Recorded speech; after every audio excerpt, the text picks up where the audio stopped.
Fala galera, como é que vocês estão? Meu nome é Jordan William e eu espero que vocês estejam maravilhosamente bem. E gente, neste vídeo eu vou aqui comentar com vocês como foi que cada personagem de Jujutsu Kaisen morreu na obra. E se prepare amigo, pois são muitas mortes. E assim, como são bastantes, eu não vou enrolar muito e já vou começar o vídeo. Dito tudo isso então, vamos iniciar. Primeiramente, antes de falar dos que morreram no início da série, vamos citar aqui aqueles que foram de base antes do anime começar. Ou seja, aqueles que foram jogar no Vasco antes do primeiro episódio. E a primeira delas foi Rika Orimoto. Rika era amiga de infância de Yuta Okkotsu e ambos sonhavam em se casar quando crescessem.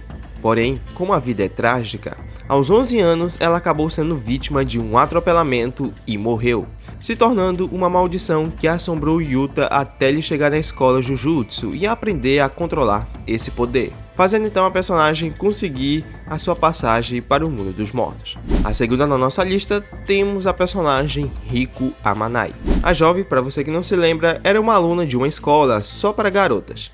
Ela foi designada para se fundir com o Mestre Teng, a fim de completá-lo. E para impedir que isso acontecesse, Toji Fushiguro foi contratado para matá-la, o que acabou acontecendo de fato, com Toji conseguindo nocautear Geto, matar entre aspas Gojo, que logo em seguida tirou sua vida.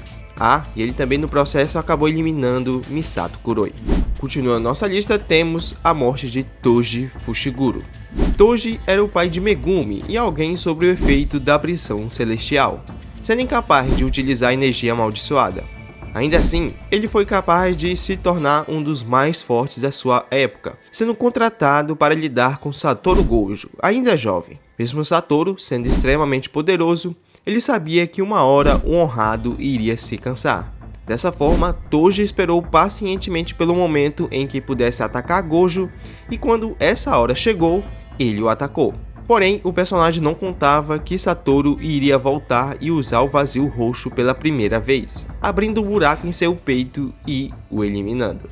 Ele volta à vida no arco de Shibuya e luta com Dago, entretanto mais tarde acaba indo de base por conta própria, se é que vocês me entendem. Yu Aibara. Aibara era colega de classe de Kento Nanami e Kohai de Goto e Geto.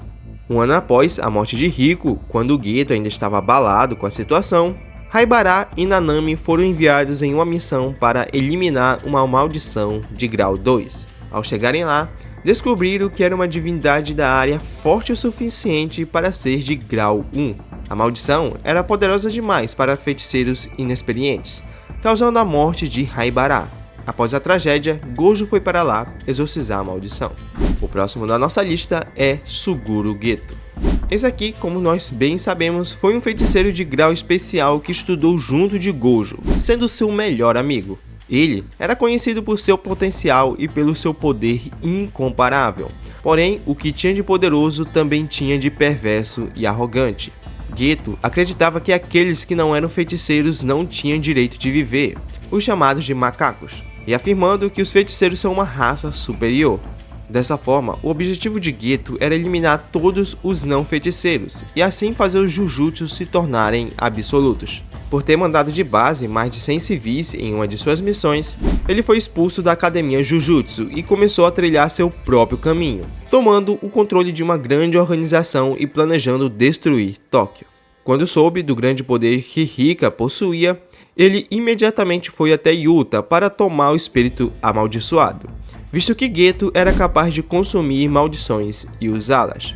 Porém, ele acabou sendo derrotado em combate e acabou morrendo ao lado de Gojo, afirmando que não importava o quanto ele vivesse, não poderia ser feliz. Assim, ele foi de base e teve seu corpo roubado por Kenjaku. Agora que falamos daqueles antes da série, falaremos sobre aqueles que morreram no decorrer dela. E vamos começar com Yasuki Itadori. Yasuki foi o avô de Yuji, pai de Jin Itadori, o pai do nosso protagonista. Não sabemos muito sobre ele, e o que sabemos é que a sua morte ocorreu ainda no início da série, com ele contraindo um câncer severo no pulmão, que findou fazendo ele ir de arrasta para cima. E agora temos a de Tadashi Okazaki. Tadashi foi um prisioneiro da prisão para jovens detentos que aparece no arco do Útero Medonho. A sua mãe estava desesperada, pois ele havia sumido, e Itadori, junto de seus amigos, chega lá para investigar. Descobre que uma maldição de classe especial se formou e, além de mandar de base Tadashi, eliminou outros 2 estudantes que não tiveram seus nomes revelados. Continuando nossa lista, partimos agora para Nagi Yoshino. Essa aqui, para quem não se lembra, era a mãe de Junpei e era uma mulher muito alegre e extrovertida, como mostrado ao conhecer Itadori. A personagem rapidamente teve uma certa proximidade com o nosso protagonista. Porém, ela foi vítima de um espírito amaldiçoado de classe baixa, que estava atraído pelo dedo de Sukuna que Mahito deixou em cima de sua mesa. A morte dela não é mostrada, porém o seu corpo já sem vida é ilustrado no mangá. O próximo aí de arrasta pra cima é Junpei Yoshino, filho de Nagi. Yoshino era um garoto que sofria bullying constantemente dos garotos da sua escola, desenvolvendo traumas e uma personalidade fria e depressiva na maior parte do tempo. Essa personalidade, no entanto, muda ao Junpei contemplar Mahito acabando com seus agressores, e assim ele se interessa pela maldição, o pedindo para ensiná-lo exatamente o que ele fez. Ao desenvolver uma certa relação com o vilão e uma boa amizade com Itadori, Junpei decide tocar o terror na escola em que estudava, até que Yuji decide intervir e assim então uma batalha entre ambos é iniciada, com Mahito usando sua transfiguração inerte em Junpei para transformá-lo em um monstro que acaba explodindo. O personagem provavelmente foi um dos maiores tiros no pé de Jujutsu Kaisen. A abertura o mostra junto dos demais estudantes e isso não passava de ilusão. Enfim, quem se lembra dessa época? Em seguida, temos as mortes de Keiichizu e Ezo. Eles são um dos 4 irmãos da Pintura da Morte, que aparecem a partir do capítulo 55 do mangá. Eles lutam com Nobara, Itadori e Megumi, mas acabam sendo derrotados pelos protagonistas numa poderosa união. Continuando nossa lista, temos Kokichi Muta, que foi a primeira morte no arco do incidente de Shibuya. Ele ajudou Mahito e seus aliados a infiltrar-se na escola Jujutsu em troca de um corpo normal com a transfiguração ociosa.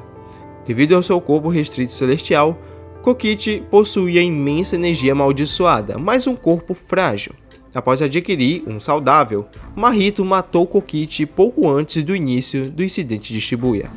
Chegando agora ao incidente de Shibuya, agora vamos com Ogami, que era uma das usuárias de maldições que se alinhou a Kenjaku para selar Gojo. Ela queria cometer crimes livremente, mas a existência de Gojo a impedia. Ogami tinha a habilidade de invocar o corpo ou a informação da alma de uma pessoa falecida, usando seu cadáver. Ela foi morta após invocar Toji, a quem ela não conseguiu controlar. Agora temos Dagon.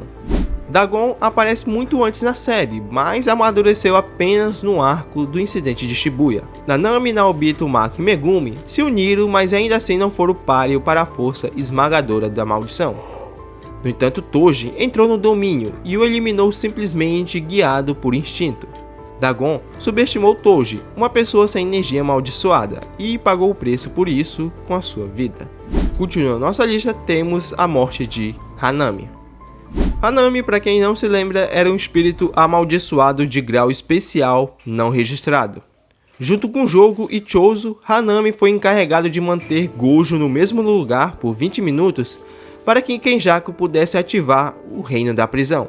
Após ver os vilões eliminarem civis de uma forma implacável, Satoru ficou extremamente irritado e mandou de arrasta para cima Hanami facilmente. Naobito Zenin. Naobito, líder do clã Zenin, estava na linha de frente do incidente de Shibuya. Ele desempenhou um papel crucial na derrota de Dagon, impedindo-o de levitar e permitindo que Toji desferisse o golpe final. No entanto, após o fechamento do domínio da maldição, Jogo apareceu e queimou os feiticeiros que já estavam feridos. Embora Nanami e Maki tenham sobrevivido ao ataque, Naobito morreu alguns dias depois. Enfim, eu odiava esse velho, merecia mesmo. Depois do líder Zenin, temos os fins das garotas Mimiko e Nanako.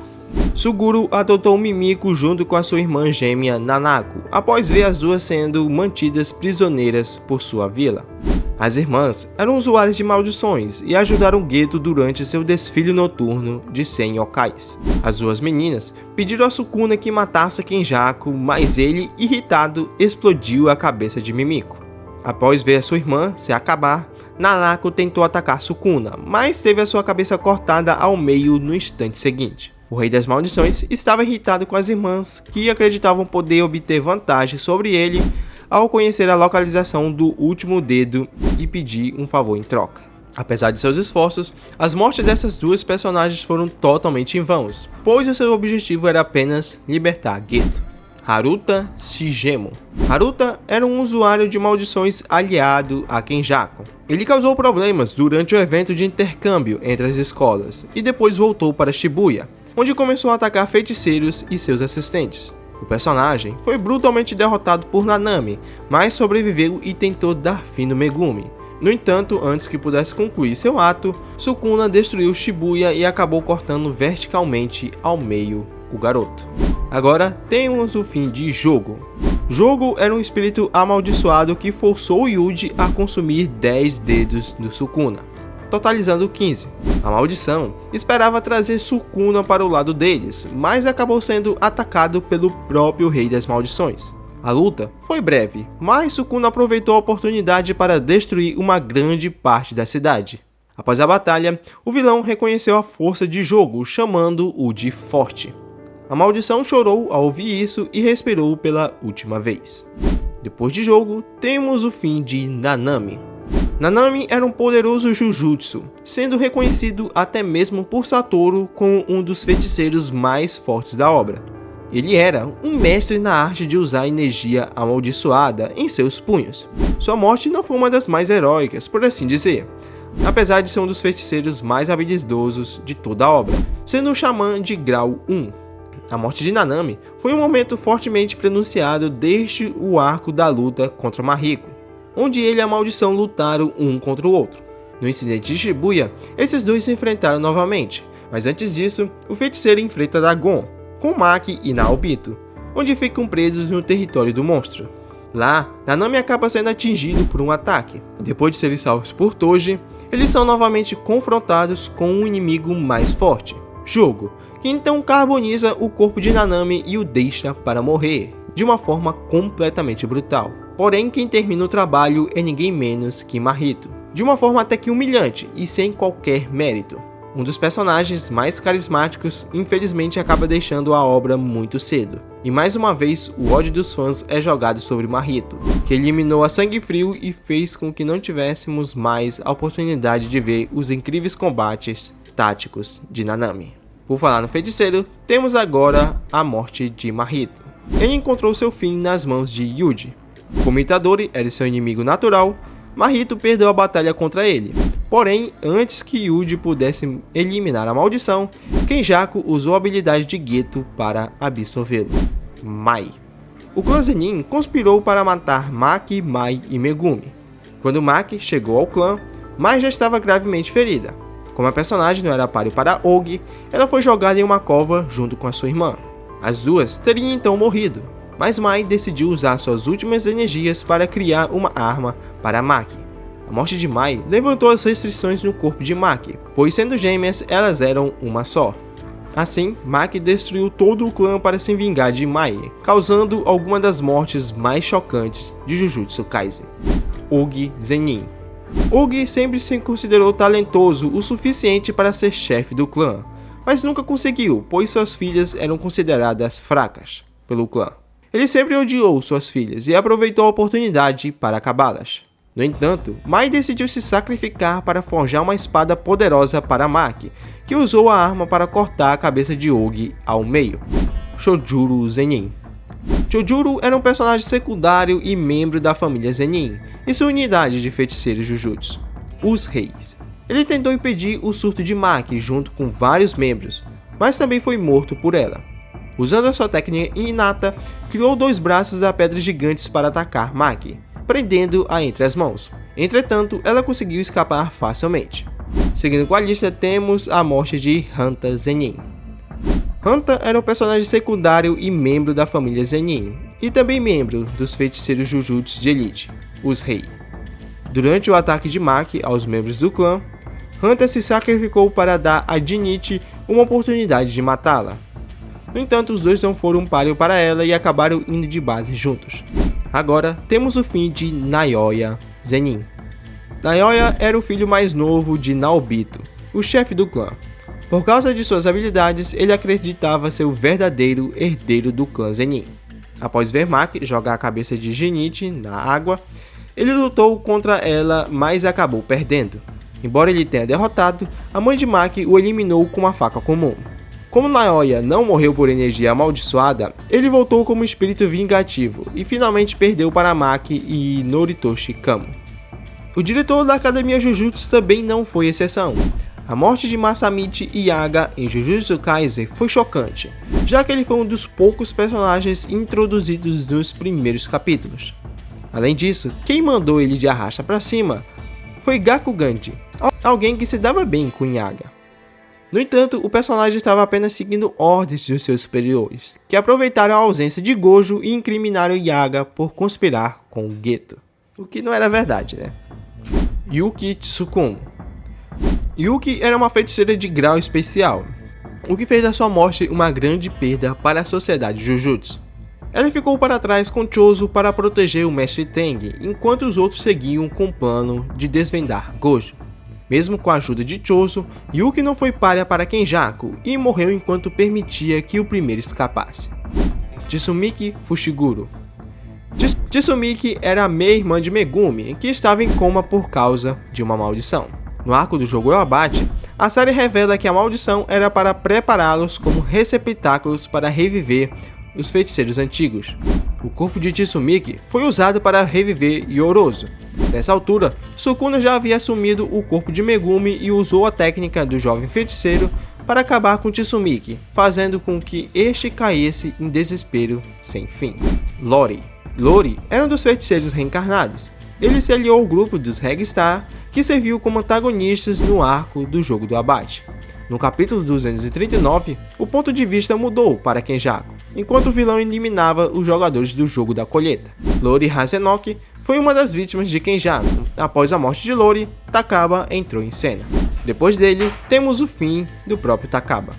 O grande humorista Takaba era um dos personagens mais fortes de toda a série. Entretanto, ele também não foi páreo para o gênio antigo usuário de maldições. Takaba e Kenjaku tiveram uma das lutas mais hilárias da série, mas terminou com a morte trágica do humorista. O comediante, que se tornou feiticeiro, foi simplesmente uma distração para abrir caminho para que o ataque surpresa de Yuta funcionasse. Yuta conseguiu decapitar o corpo de Geto, mas o plano de Kenjaku permaneceu desconhecido. Ainda assim, o sacrifício não foi em vão, pois apesar de Takaba ter morrido, eles conseguiram uma grande vitória. A morte de Kenjaku, que foi pego de surpresa por Yuta e teve sua cabeça cortada. Depois desse personagem, temos o fim de Satoru Gojo. O honrado, infelizmente, também foi um dos que se despediu da série. Gojo teve uma das mortes mais chocantes de Jujutsu Kaisen. Um sensei querido de todos, tem sido um dos personagens mais importantes da série. Ele foi selado no arco do incidente de Shibuya e apareceu depois de muito tempo. Durante a Batalha dos Mais Fortes, ele lutou com Sukuna em uma luta sem precedentes, com o maior nível de destruição da série inteira. Porém, Gojo acabou perecendo contra o Rei das Maldições, devido ao roteiro. Mas, se for para dizer aqui, é devido às estratégias do Sukuna. O famoso Faísca também não teve seu fim muito agradável, que é o Hajime. Hajime era um antigo usuário de maldições revivido durante o jogo do Abate. Após perder contra Hakari, ele mudou de lado e se juntou aos feiticeiros na esperança de lutar contra Sukuna. Depois que o Rei das Maldições derrotou Gojo, Kashino entrou imediatamente no campo de batalha. Ele também revelou sua técnica amaldiçoada divina. No entanto, até mesmo o Deus Relâmpago foi facilmente derrotado pelo Rei das Maldições. Hiromi Higuruma. Higuruma foi um personagem chave na derrota de Sukuna. O personagem entrou na batalha contra os mais fortes. Ele vai de Vasco no capítulo 247, confiando a sua vontade a Yuji. O fim de Higuruma paralela a de Nanami, forçando a Itadori reviver o mesmo trauma. Além disso, depois de Gojo, ele pode ser a única pessoa que recebe o reconhecimento de Sukuna por seu talento insano. Infelizmente, Higuruma já planejava se sacrificar antes da batalha começar. o que foi triste, pois o personagem era incrível. Chozo. Chozo infelizmente também acaba seguindo o mesmo destino de seus irmãos. O feto morre no capítulo 259, enquanto protege Yuji das chamas divinas de Sukuna. Mesmo sendo introduzido como antagonista, ele rapidamente muda de lado após perceber que Yuji é seu irmão mais novo. O mundo de Chozo girava em torno de seus irmãos, portanto ele não incitou em morrer por Itadori, enquanto agradecia por ser seu irmão mais novo. Por fim, para finalizarmos a nossa lista, temos o desfalecimento do Rei das Maldições, Ryomen Sukuna, que foi de base basicamente após uma incrível luta contra Itadori. Na verdade não contra Itadori, contra os xamãs todos da Terra. Foi o Gojo, foi o Higuruma, foi o Hajime, foi o Yuta, mano, foi uma galera toda que lutou com o Sukuna. Até compara com o Kaido de One Piece. O cara lutou com quase todo mundo. E morreu pro Itadori já lá no final. Mas enfim, este é o nosso vídeo. Tem algum personagem que eu esqueci de citar aqui nessa lista? Se você se lembra, por favor, deixa aí nos comentários. Menções honrosas para aquela galera que morreu lá no arco de Shibuya, ou seja, os figurantes. Um pessoalzinho maciço acabou indo de base naquele dia. As maldições randoms também, que vira e mexe vão de base, e é isso. Se vocês gostaram, por favor, deixe o seu like e também se inscreva no canal, pois isso ajuda bastante na divulgação. Sigam minhas redes sociais se vocês tiverem interesse. E eu vou ficando por aqui. Sem mais delongas, não use drogas e até o próximo vídeo. Fui!